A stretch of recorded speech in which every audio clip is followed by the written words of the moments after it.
She tried to scream for help. Then a silent arrow took the knife from his hand. The morning sun cast long shadows across the Chiricahua Mountains as Maya Rodriguez pulled her pickup truck into the dusty parking lot of the White Mountain Apache Cultural Center. The red earth crunched beneath her boots as she stepped out, adjusting the strap of her camera bag. As a documentary photographer from Phoenix, she'd driven 3 hours to capture the traditional crafts workshop that would be featured in Arizona Monthly magazine. The Cultural Center stood like a modern adobe fortress against the ancient landscape, its curved walls echoing the natural formations that surrounded it. Maya had visited Apache communities before, but something about this place felt different, more sacred, more guarded. The morning air carried the scent of sage and juniper, mixing with the distant aroma of fry bread from the community kitchen. "You must be the photographer," came a voice behind her. Maya turned to see an elderly Apache woman approaching, her silver hair braided with traditional ribbons. Deep lines mapped her weathered face like the canyons that carved this land, and her dark eyes held the weight of generations.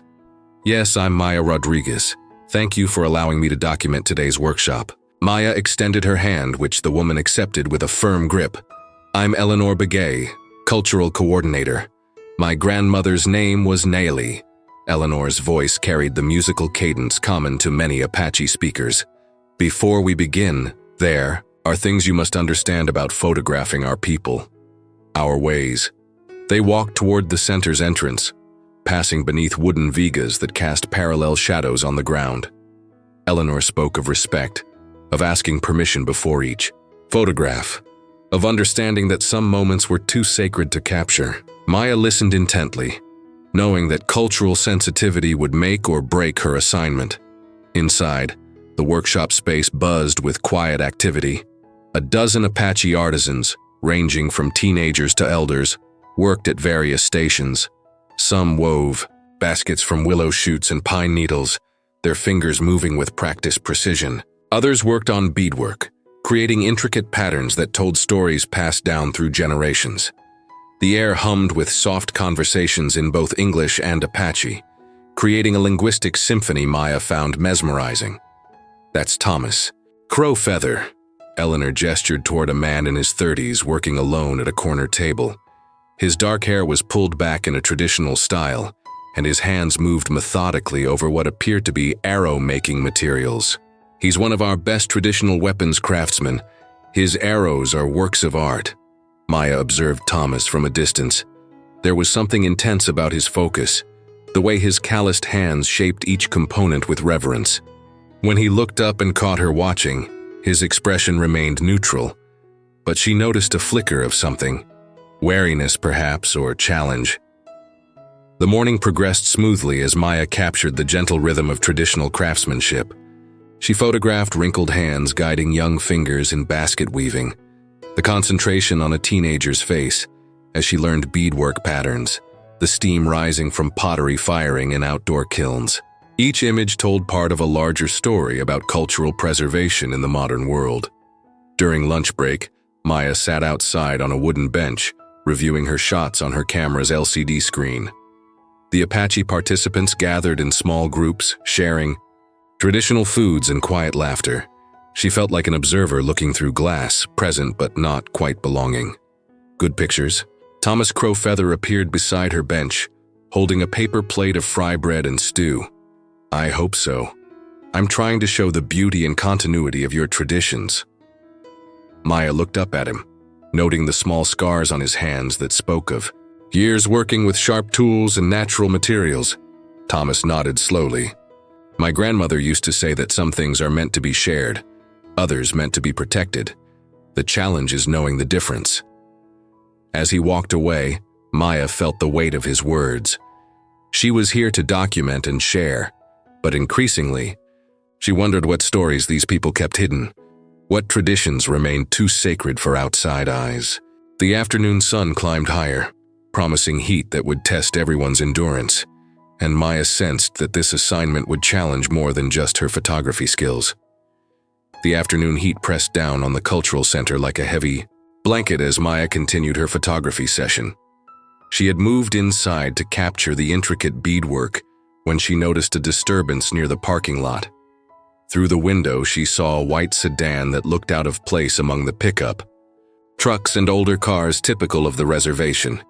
Two men in suits emerged from the vehicle, their movements sharp and purposeful. Even from a distance, Maya could see they were arguing with someone, a young Apache woman who appeared distressed. The woman's body language screamed fear as she backed away from the men, her hands raised defensively. "Eleanor," Maya called softly, to the cultural coordinator, who was helping an elderly man with his pottery. "Do you know what's happening outside?" Eleanor glanced through the window and her expression immediately darkened. "That's Sarah Crow Feather, Thomas's younger sister, and those men—" She paused, her jaw tightening. "They've been coming around lately, asking questions about land rights, mineral surveys. Sarah works at the tribal council office. She has access to documents they want." Maya watched as the confrontation escalated. Sarah was shaking her head vigorously, her long black hair whipping around her shoulders. One of the men stepped closer, his hand moving to his jacket in a gesture that made Maya's photographer instincts scream danger. "Should we call someone?" Maya asked, but Eleanor was already moving toward the door. "Thomas," Eleanor called sharply across the workshop. "Your sister needs you." Thomas looked up from his arrow-making station, following Eleanor's gaze to the window. In an instant, his calm demeanor evaporated. He was on his feet and heading for the door before Maya could blink, his movements fluid and purposeful, like a predator responding to threat. Maya grabbed her camera instinctively, then hesitated. This felt like a private family matter, not something for public documentation. But her journalistic instincts were strong, and she sensed a story unfolding that went deeper than traditional crafts workshops. Outside, Thomas approached the group with measured steps. Maya could see him speaking, his hands open and non-threatening, but his stance ready for action. The suited men turned their attention to him, and Maya noticed how they positioned themselves, one blocking Sarah's path to her car, the other facing Thomas. "Land developers," Eleanor said quietly, having returned to Maya's side. "They want to buy parcels for a mining operation. Some of our people need the money, but the land, it's sacred." Sarah's been helping the tribal council research legal protections. Through the window, Maya watched the conversation grow more heated. Sarah pointed toward the cultural center, saying something that made both men look in their direction. Thomas stepped protectively in front of his sister, his posture shifting from diplomatic to defensive. The taller of the two men pulled out his phone, making what appeared to be a threatening call. Sarah's face went pale and she grabbed Thomas's arm. Maya could read lips well enough to catch Sarah saying, "They know about the documents." "What documents?" Maya asked Eleanor. "Survey reports, environmental impact studies, legal precedents. Sarah's been building a case to protect our most sacred sites from development. If those men are who I think they are, they represent some very powerful interests who don't want that information made public." Suddenly, the shorter man reached into his jacket, and Maya's heart raced as she saw the glint of metal. Thomas saw it too, pushing Sarah behind him as the man advanced. The weapon wasn't visible to casual observers, but Maya's telephoto lens caught the threatening gesture clearly. "Call the tribal police," Maya urged Eleanor, who was already pulling out her phone. "They're 20 minutes away on a good day," Eleanor replied grimly. The confrontation was escalating beyond words now. The man with the concealed weapon had grabbed Sarah's wrist, trying to force her toward their sedan. Thomas moved to intervene, but the second man blocked him, clearly trained in intimidation tactics. Maya made a split-second decision that would haunt her for days to come. She raised her camera and began shooting, using the telephoto lens to document what was clearly becoming an assault. If something happened to Sarah or Thomas, these photos might be the only evidence. Through her viewfinder, she watched Thomas struggle with one man while the other dragged Sarah toward the car. Sarah's mouth opened in what Maya could only assume was a scream for help, but the workshop's thick walls muffled any sound. The scene played out like a silent movie, violent and terrifying. Then something extraordinary happened. A figure appeared at the edge of Maya's frame, an Apache man she hadn't seen before, tall and lean, moving through the desert brush with ghost-like silence. He carried what appeared to be a traditional bow, an arrow already nocked. Maya's finger hesitated on the shutter release. She was about to witness something that would change everything, and her camera would capture every frame of what came next. The afternoon sun cast everything in sharp relief, shadows and light, playing across a drama that felt both ancient and urgently modern. Maya's camera lens captured the moment with crystalline clarity. The unknown archer stood approximately 60 yards away, partially concealed by a cluster of Palo Verde trees. His bow was drawn, the arrow aimed with precision that spoke of lifelong training. Maya's telephoto lens revealed details invisible to the naked eye, the traditional fletching made from hawk feathers, the obsidian arrowhead that gleamed like black glass in the afternoon sun. Time seemed suspended as Maya watched through her viewfinder. The man with the knife had Sarah pinned against the sedan, the blade visible now as he pressed it toward her throat. Thomas was grappling with the second attacker, both men locked in a struggle that had moved them several feet from the car. Sarah's mouth was open in a silent scream, her eyes wide with terror. Maya's finger found the camera's burst mode, capturing frame after frame as the scene unfolded. She documented conflicts before, protests, arrests, moments where violence erupted from tension. But this felt different, more personal, more immediately dangerous. The archer's release was invisible to Maya's naked eye, but her camera caught it in sequential frames. One moment, the arrow was nocked and drawn. The next, it was a blur cutting through the desert air. Maya followed its trajectory through her lens, watching as it covered the distance with impossible speed and accuracy. The knife fell from the attacker's hand with a metallic clatter against the sedan's hood. The man stumbled backward, clutching his wrist where the arrow had struck, not to kill or maim but to disarm with surgical precision. The arrowhead had sliced through the tendons controlling his grip, rendering the weapon useless without causing permanent damage. Sarah broke free, immediately stumbling toward Thomas, who had gained the upper hand with his opponent, now that the knife threat was eliminated. The second attacker, seeing his partner disarmed and bleeding, released Thomas and began backing toward the driver's side of the sedan. Maya lowered her camera for a moment, scanning the tree line for the archer. He was gone, vanished as silently as he had appeared. Only the arrow protruding from the sedan's hood provided evidence that he had ever been there. Jesus, Eleanor whispered beside her. Was that Joseph Many Horses? Who? Maya asked, raising her camera again to document the aftermath. Thomas and Sarah's uncle. He served 3 tours in Afghanistan as an army ranger before coming home.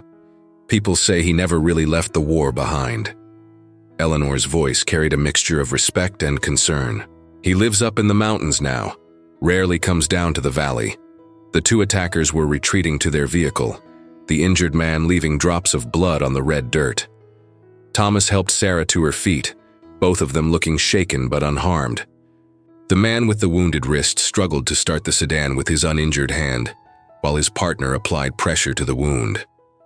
Maya continued shooting as the sedan pulled away, kicking up dust clouds that partially obscured the license plate. She'd managed to capture several clear shots of it earlier, along with detailed photographs of both men's faces.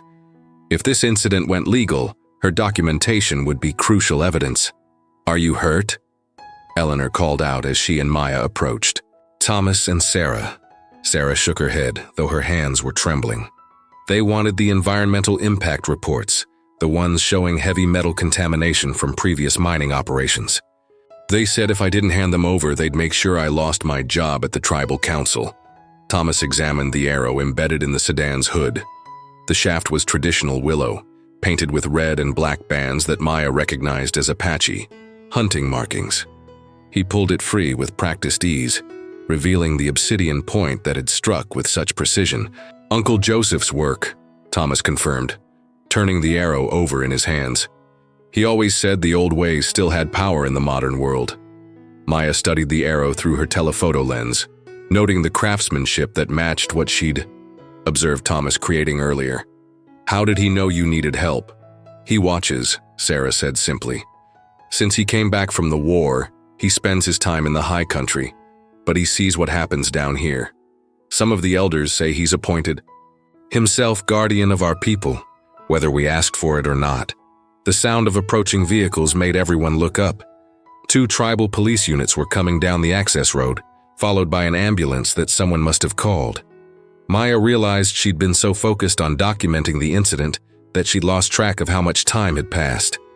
"The photos," Thomas said, looking at Maya's camera. "What will you do with them?" Maya considered the question carefully. She'd come here to document traditional crafts, but had instead captured something far more significant: an intersection of ancient skills and modern threats, of cultural preservation and economic pressure. "That depends," she said. "These men were clearly threatening your sister, possibly attempting kidnapping. The photos could be evidence in a criminal case, but they also tell a larger story about the pressures your community faces." Sarah looked at her brother, then at Maya. "The story needs to be told. People need to understand what's happening here, how companies are trying to force us off our sacred lands. But..." She paused, glancing toward the mountains where their uncle had disappeared. "Some parts of the story might be better left private." Maya nodded, understanding the delicate balance between documentation and discretion. As the tribal police approached to take statements, she found herself thinking about the archer in the mountains, wondering what other guardians watched over this ancient land, protecting it with skills that bridged millennia. The tribal police interview took nearly 3 hours, during which Maya's photographs became crucial evidence. Detective Maria Santos, a sharp-eyed woman in her 40s, reviewed each image on Maya's camera with meticulous attention to detail. The photos clearly showed the assault in progress, the threatening behavior of the 2 men, and most importantly, the moment when the knife was about to be used against Sarah. "These are exceptional documentation," Detective Santos told Maya as they sat in the Cultural Center's small office. "The clarity, the timing, it's like you knew what was going to happen." "I was in the right place with the right equipment," Maya replied. "But I never expected to document an attempted assault." Thomas sat across from them, his statement already completed. Sarah had been taken to the Indian Health Service clinic for examination, though she appeared physically unharmed. The psychological trauma was another matter entirely. "The arrow," Detective Santos continued, "that's where things get complicated. Technically, your uncle used a weapon to intervene in an assault. Legally, it could be considered justified defense of another person. But the men's lawyers will probably argue it was excessive force." Thomas's jaw tightened. "Excessive force? They had a knife to my sister's throat. I understand, and the photos support self-defense. But we need to speak with Joseph Manyhorses. Do you know where we can find him?" Thomas shook his head. "He comes and goes as he pleases, has for years since he returned from overseas. Sometimes we don't see him for months." Maya packed her camera equipment as the interview concluded, her mind racing with the implications of what she'd witnessed. This was no longer just a story about traditional crafts. It had become something much more complex, involving land rights, corporate intimidation, and the question of how traditional communities protected themselves in the modern world. As evening approached, Thomas offered to drive Maya to her hotel in the nearby town of Show Low. The 40-minute drive through mountain roads would give them time to talk privately, away from the official scrutiny of police reports and legal considerations. "Your uncle," Maya said as Thomas's pickup truck wound through pine forests that grew thicker with elevation. "Eleanor mentioned he never really came back from the war." Thomas was quiet for several miles, the truck's headlights carving tunnels through the growing darkness. "Joseph was different before he enlisted. Gentle, you know? He taught Sarah and me traditional skills, hunting, tracking, the old stories. When he came back..." Thomas paused, gripping the steering wheel tighter. "He brought something back with him, something that made him dangerous to be around." They passed a hand-painted sign marking the boundary of the White Mountain Apache Reservation. Maya noticed how the landscape changed, becoming wilder, more pristine. Fewer houses, no streetlights, just the vast expanse of protected land under a canopy of stars. PTSD? Maya asked gently. That's what the VA doctors called it. But the elders, they have different words. They say his spirit got lost somewhere between the ancient ways and modern warfare. He learned to be a warrior in Afghanistan. But when he came home, there was no ceremony to help him transition back to being a man of peace. Thomas pulled the truck onto a narrow dirt road that Maya hadn't seen in the darkness. He lives up here now, in a cabin our grandfather built for hunting seasons. Sometimes family members go up to check on him, bring him supplies, but mostly, he keeps to himself. The road climbed steeply through dense forest, the truck's engine working hard against the grade. Maya could smell wood smoke before she saw the cabin, a simple log structure with solar panels on the roof, and a stone chimney from which smoke drifted into the star-filled sky. "He'll know we're coming," Thomas said, parking the truck 50 yards from the cabin. Joseph hears everything that moves in these mountains. They approached on foot, their boots crunching on pine needles and fallen leaves. A dog barked once from inside the cabin, then fell silent. Maya could see the glow of kerosene lamps through the windows and shadows moving within. The door opened before they reached it. Joseph's many horses stood silhouetted against the warm light, and Maya immediately understood why people spoke of him with a mixture of respect and caution. He was tall and lean like Thomas, but carried himself with the alert stillness of someone perpetually ready for danger. His hair was longer than his nephew's, streaked with premature gray, and his eyes held the 1,000-yard stare Maya had seen in other combat veterans. "Thomas, and you must be the photographer." Joseph's voice was quiet but carried clearly in the mountain air. "I saw the telephoto lens this afternoon. Professional grade." Maya felt momentarily off balance. "You were watching the cultural center?" "I watch a lot of things. Coffee?" Joseph stepped aside, inviting them into the cabin.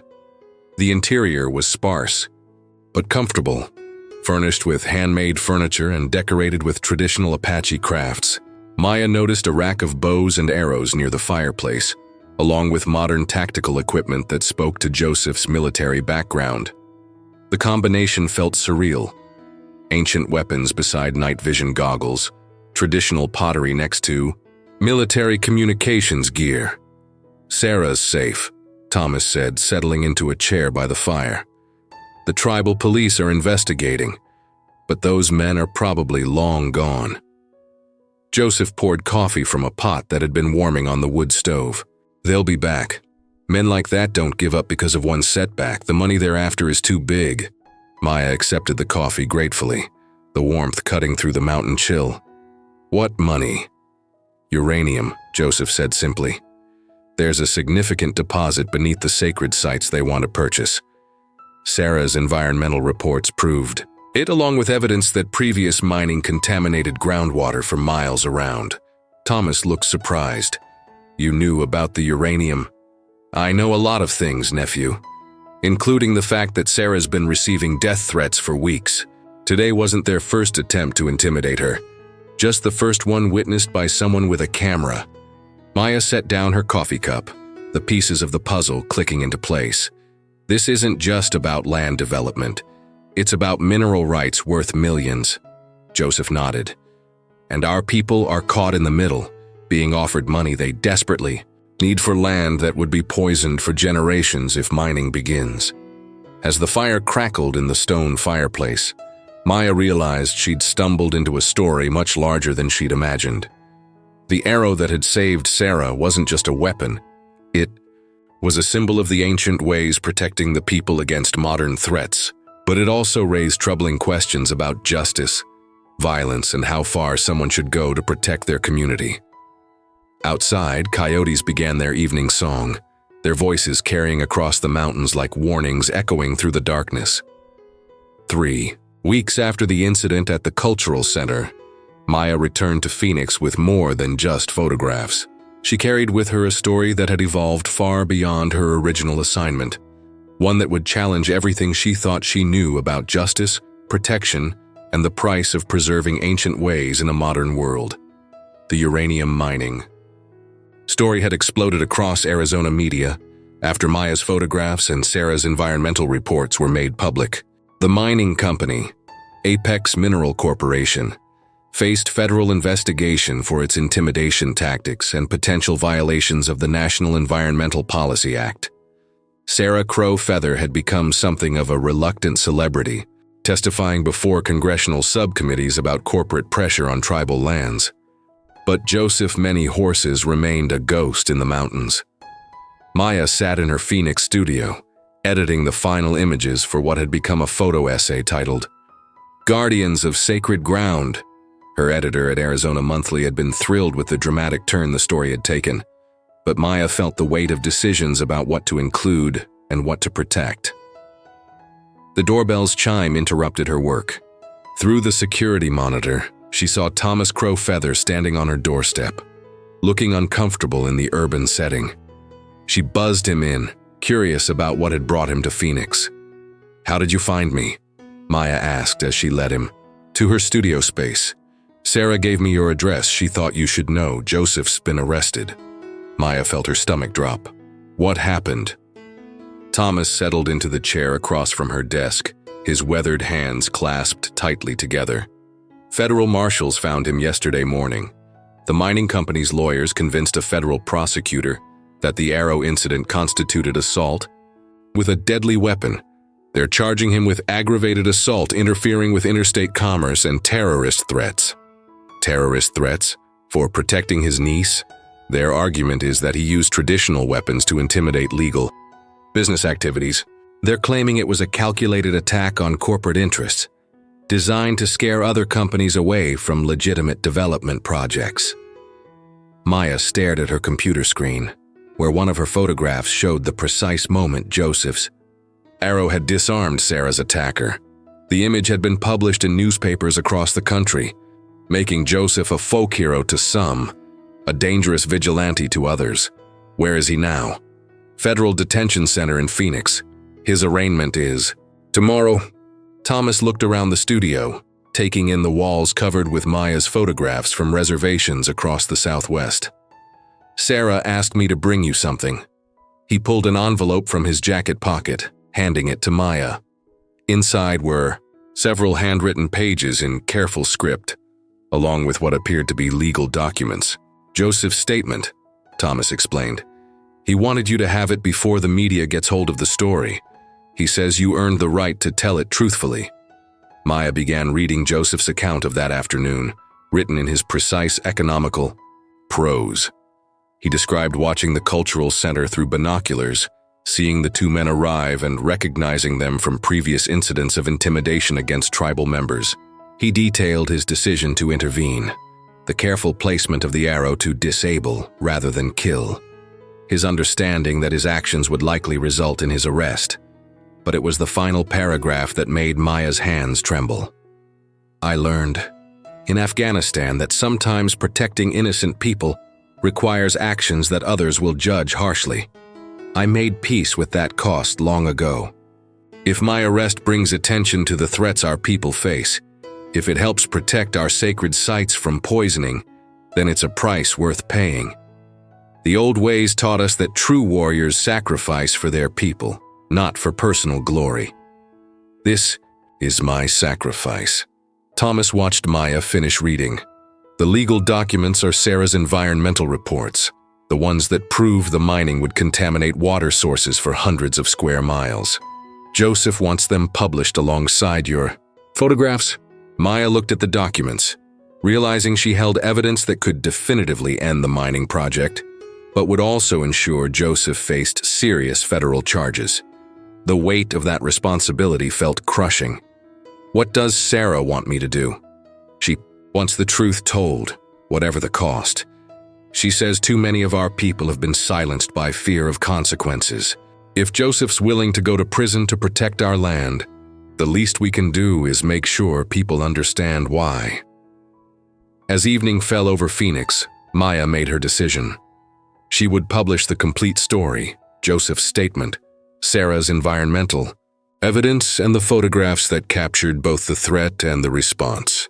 The images would show not just the dramatic rescue, but the larger context of corporate intimidation. environmental destruction, and the lengths to which people would go to protect what they held sacred. 2 days later, as Maya's photo essay appeared, simultaneously in Arizona Monthly and on the front page of the Phoenix Tribune, she received a call from Thomas.